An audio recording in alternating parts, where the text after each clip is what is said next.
प्यारे मित्रों, संबोधि classes YouTube channel पर आपका स्वागत है। मौर्य साम्राज्य के अध्ययन को आगे बढ़ाते हुए आज के क्लास में हम लोग मौर्य साम्राज्य के अध्ययन के साहित्यिक स्रोतों, मौर्य काल के प्रमुख शासकों और मौर्यकालीन राजत्व के सिद्धांत पर चर्चा करेंगे। जहाँ तक मौर्य काल के साहित्यिक साक्ष्यों की बात है तो चाणक्य या विष्णु शर्मा या कौटिल्य द्वारा रचित अर्थशास्त्र को मौर्यकालीन साम्राज्य के अध्ययन के लिए सबसे प्रामाणिक साहित्यिक साक्ष्य माना जाता है।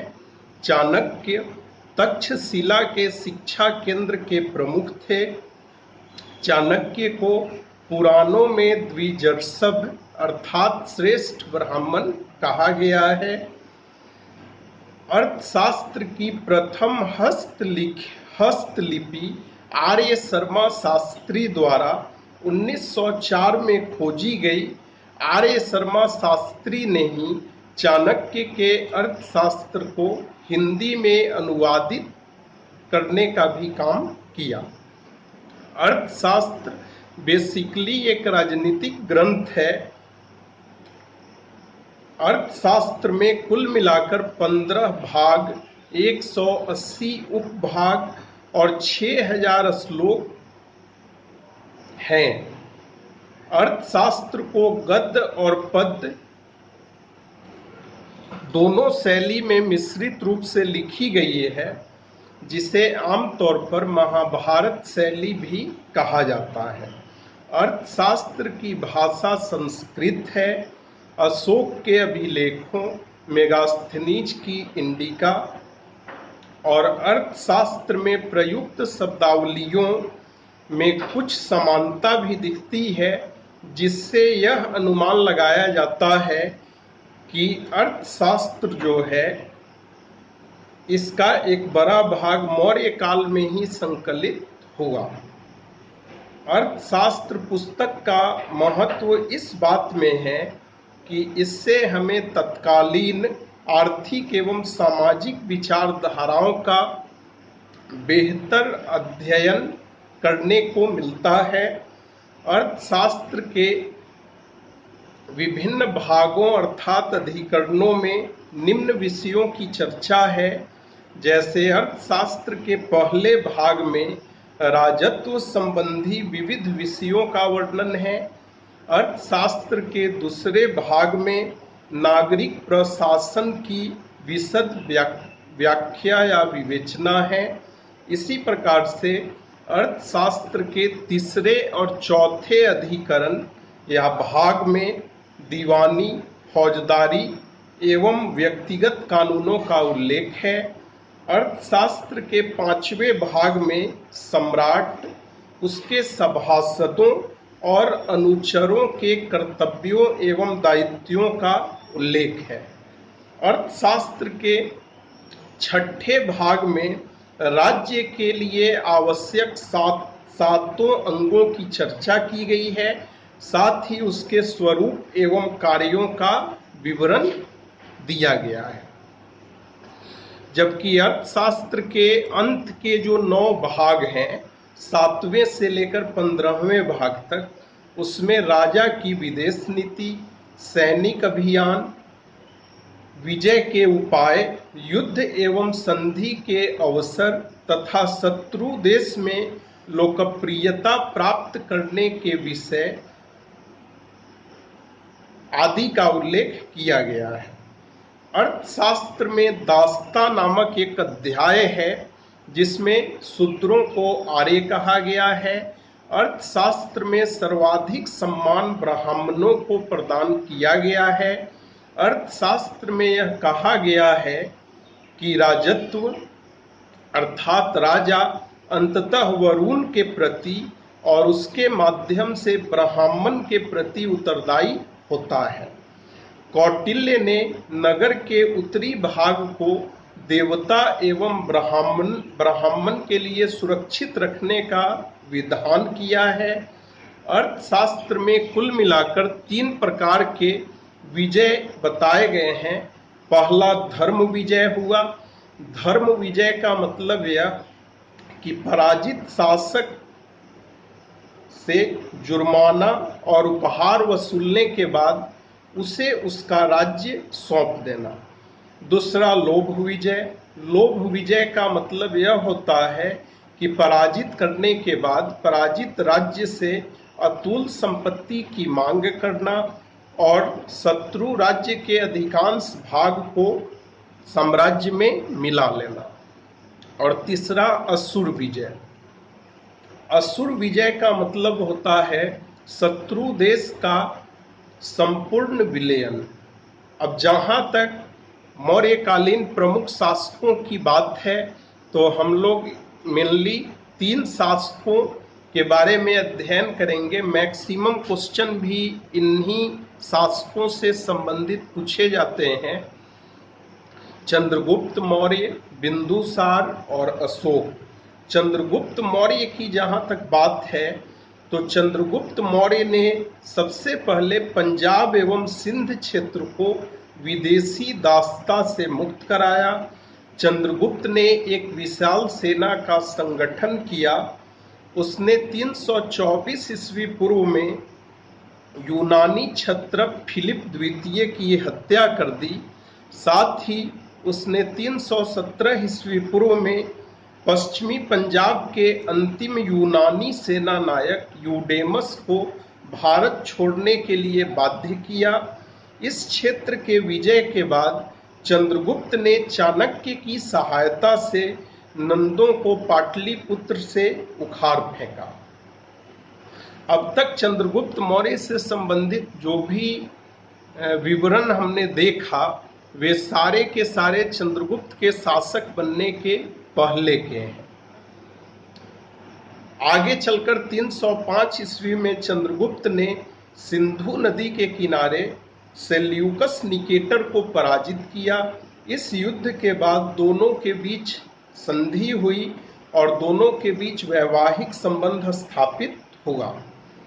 सेल्यूकस निकेटर ने अपनी पुत्री कार्नेलिया का विवाह चंद्रगुप्त मौर्य से किया और सेल्यूकस ने उपहार स्वरूप या दहेज स्वरूप चंद्रगुप्त मौर्य को एरियाना का क्षेत्र प्रदान किया, जिसके अंतर्गत काबुल, कंधार, हेरात और बलूचिस्तान का क्षेत्र शामिल है या शामिल था। और चंद्रगुप्त मौर्य ने सेल्यूकस को उपहार स्वरूप 500 हाथियां प्रदान की। साथ ही सेल्यूकस ने मौर्य राज दरबार में मेगास्थनीज को अपने राजदूत के रूप में अपॉइंट किया, या सेल्यूकस निकेटर ने मेगास्थनीज को अपना राजदूत बनाकर मौर्य राज दरबार में भेजा। रुद्रदमन के जूनागढ़ अभिलेख में, जो कि संस्कृत भाषा का प्रथम अभिलेख है, उससे हमें यह सूचना प्राप्त होती है कि चंद्रगुप्त मौर्य ने पश्चिमी भारत को जीता, क्योंकि वहां उसने पुष्यगुप्त वैश्य को गवर्नर नियुक्त किया, जिसने सुदर्शन झील का निर्माण कराया। अब हम लोग बिंदुसार के बारे में देखेंगे। जहां तक बिंदुसार की बात है तो यूनानी लेखकों ने बिंदुसार को अमित्रोकेटस अर्थात अमित्र घात कहा है, जिसका अर्थ होता है शत्रुओं का नाश करने वाला। जैन ग्रंथों में बिंदुसार को सिंहसेन कहा गया है, जबकि उसकी माता का नाम दुर्घरा बताया गया है। सीरिया के राजा एंटियोकस द्वितीय ने मेगास्थनीज के स्थान पर डायमेकस को बिंदुसार के दरबार में भेजा। इसी प्रकार से मिस्र के शासक टॉलमी द्वितीय फिलाडेल्फस ने डायनीसस को बिंदुसार के दरबार में राजदूत बनाकर भेजा। बिंदुसार ने सीरिया के राजा एंटियोकस गोनाट्स से 3 वस्तुओं शराब, मीठी अंजीर और दार्शनिक की मांग की। सीरिया के राजा ने शराब और अंजीर तो भेज दी, परंतु दार्शनिक भेजने से मना कर दिया और कहा कि सीरिया में व्यक्ति की स्वतंत्रता को महत्व दिया जाता है। अब हम लोग अशोक के बारे में अध्ययन करेंगे। बिंदुसार ने मरते समय अपने पुत्र सुसीम को राजा बनाना चाहा, किंतु मंत्री राधागुप्त की मदद से अशोक शासक बनाया गया। राजा बनने से पहले अशोक उज्जैनी का शासक या गवर्नर था। अशोक के अभिलेखों में उसे देवा नाम प्रियदर्शी और राजा आदि उपाधियों से विभूषित किया गया है। पुराणों में अशोक को अशोक वर्धन कहा गया है। भब्रू अभिलेख एकमात्र ऐसा अभिलेख है जिसमें अशोक ने बौद्ध त्रिरत्नों अर्थात बुद्ध, संघ और धम्म में आस्था व्यक्त की है। साथ ही भब्रू अभिलेख में अशोक स्वयं को मगधाधिराज कहता है। राजतरंगिणी नामक ग्रंथ में अशोक को मौर्य साम्राज्य का पहला शासक बताया गया है। वेनसांग के अनुसार अशोक ने ही श्रीनगर की स्थापना की। अशोक अपने 13वें शिलालेख में कुल मिलाकर 5 पड़ोसी शासकों की चर्चा करता है।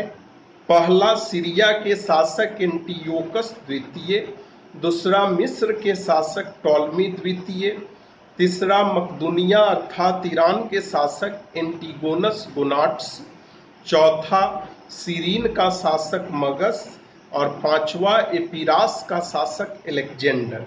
इसी प्रकार से अशोक अपने दूसरे बृहद शिलालेख में अपने दक्षिणी पड़ोसी राज्यों चोल, केरल पुत्र, सत्य पुत्र एवं पांड्य राज्यों की चर्चा करता है। जहां तक मौर्यकालीन राजत्व की बात है तो मौर्य शासकों ने देवा नाम प्रिय और देवा नाम प्रियदर्शी की उपाधि लेकर मध्यस्थों की भूमिका को सीमित करने का प्रयास किया या कोशिश किया। अर्थशास्त्र में राजा को केवल धर्म का रक्षक ही नहीं बताया गया है, बल्कि उसे धर्म का प्रतिपादक भी बताया गया है। अर्थशास्त्र में राजत्व की नई अवधारणा दी गई है।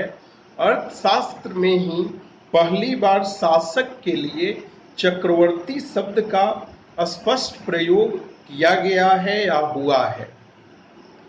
मौर्य काल में राज्य की सप्तांग विचारधारा लोकप्रिय होने लगी, जिसमें निम्नलिखित 7 अंग शामिल थे।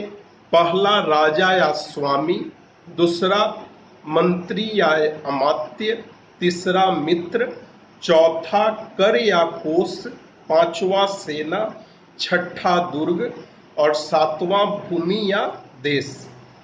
अर्थशास्त्र में राज्य के 8वें अंग के रूप में शत्रु को भी जोड़ा गया है। मित्रों, आज के क्लास में हम लोगों ने मौर्यकालीन साहित्यिक स्रोत, मौर्यकालीन शासकों और मौर्यकालीन राजत्व के सिद्धांत का अध्ययन किया। कल के वीडियो में हम लोग मौर्यकालीन प्रशासन का अध्ययन करेंगे। यदि आपको यह वीडियो पसंद आया हो तो आप अपने इस YouTube चैनल संबोधि क्लासेज को सब्सक्राइब कर दें, वीडियो को लाइक करें, वीडियो के कमेंट बॉक्स में कमेंट करें और अपने मित्रों के बीच शेयर करें। आपका बहुत बहुत धन्यवाद।